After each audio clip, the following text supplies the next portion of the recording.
Thank you all.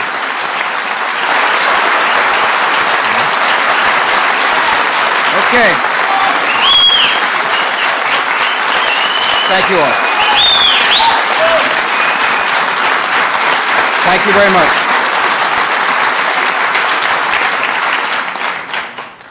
Glad I invited you. Thank you all for coming. Laura and I are delighted to have you here to celebrate Columbus Day. Since 1934, when Franklin Roosevelt first proclaimed the national holiday, our entire nation has observed Columbus Day to mark that moment when the old world met the new. We honor the man from Genoa and the vision that carried him throughout his 10-week voyage. And we recognize the unique contributions that people of Italian descent have made here in our country for more than 5 centuries. Italian Americans were among the many public servants last month who gave extraordinary service in an hour of dire emergency. Some are with us today. The Fire Department of Arlington, Virginia was the first on the scene after the attack on the Pentagon, and we're so honored to have Battalion Chief Jim Bonanza with us today.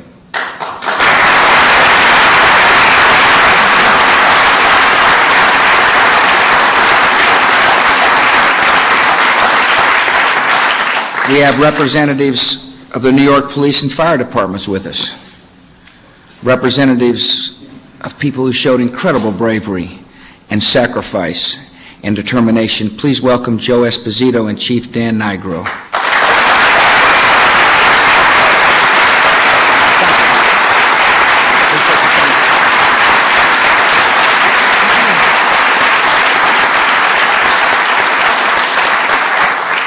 Chief Nigro is a successor of Peter Gansey, Jr., whom I had the privilege of meeting 2 years ago. Chief Gansey gave his life at the World Trade Center and was laid to rest on September the 15th. We're so delighted today to have heroes here representing the Gansey family, his wife, his 2 sons, and his daughters. Welcome, and thank you for being here.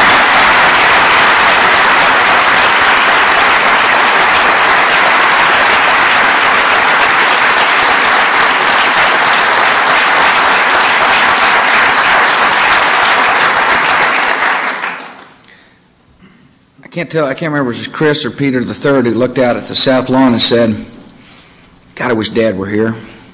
He could hit a 3-wood right over the fence. I said, he might make him nervous. He might shank it into the water. He said, no, you don't know my dad. I want to thank the Sons of Italy who have joined us today, as well as the leadership of the National Italian American Foundation and Unico National who are here as well. Thank you all for coming.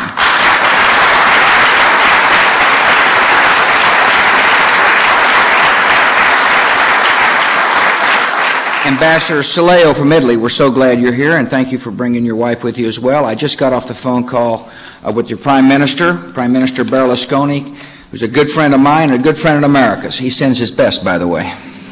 Welcome.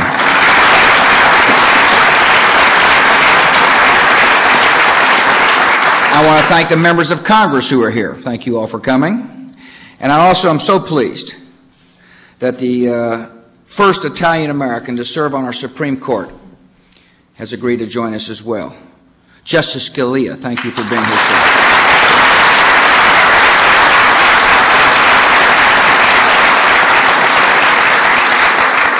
I'm proud to have a number of Italian Americans in my administration.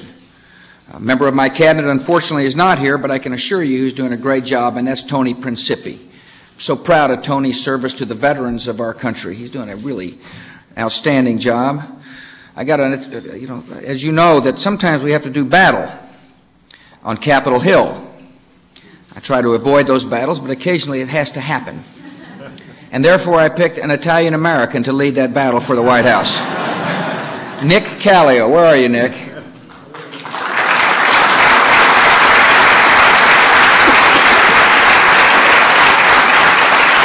There you are. I know Congresswoman Pelosi is saying all you got to do is do it the way she tells you to and things will be fine. I'm also honored that Giancarlo Parasuti of my staff has put this event together, and I want to thank Giancarlo as well for his hard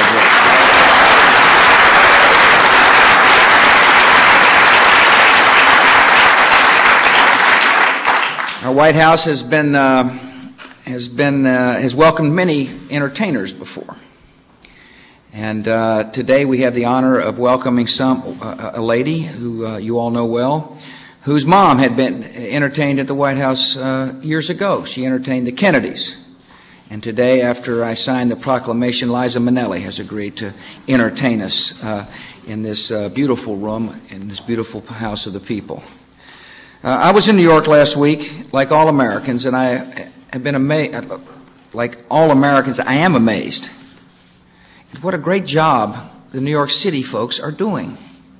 The spirit of New York, the willingness for people to pull together and to help a neighbor in need. And I'm most impressed by the character of the leadership there. Two people of Italian heritage, I might add. The governor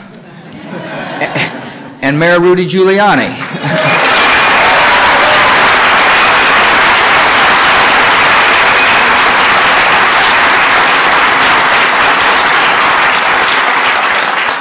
The evil ones thought they were going to hurt us, and they did to a certain extent.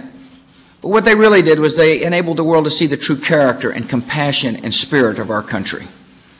And no finer example than that in New York City. This Columbus Day should be one of deep pride for all Americans, especially those for Italian descent. From the very beginning of our country, the sons and daughters of Italy have brought honor to themselves and have enriched our national life.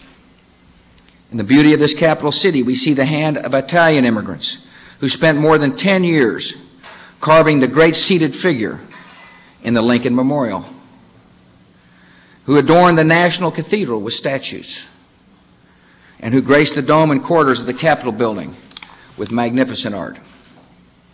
Our freedom itself was gained with the help of 3 Italian regiments that crossed the Atlantic to fight in the Revolutionary War.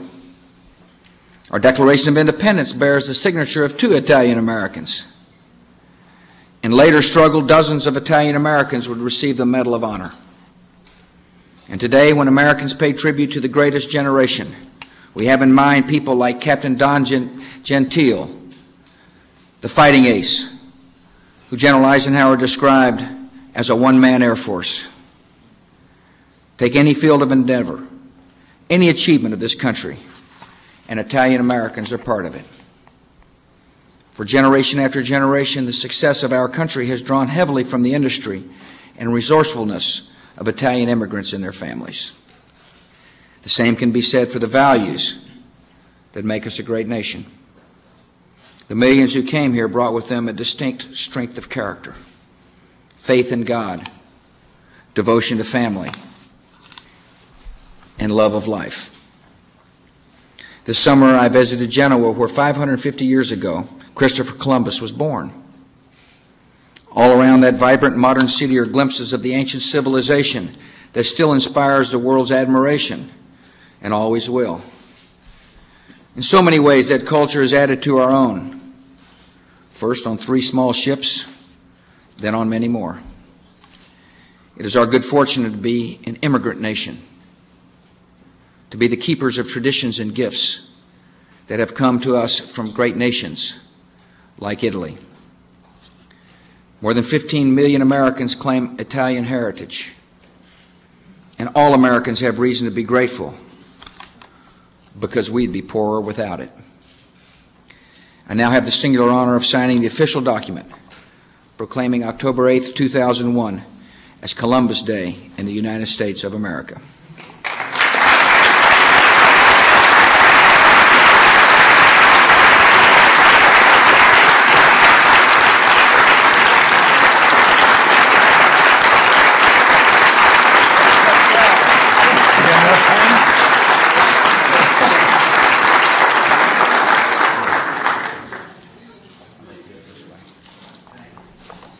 Thank you all very much. Thank you, Mr. President. Remember when President Reagan signed the tax and President Science in person. I made a mistake. Thank you all. doing a great job. Thanks very much. Appreciate your time. Thank you.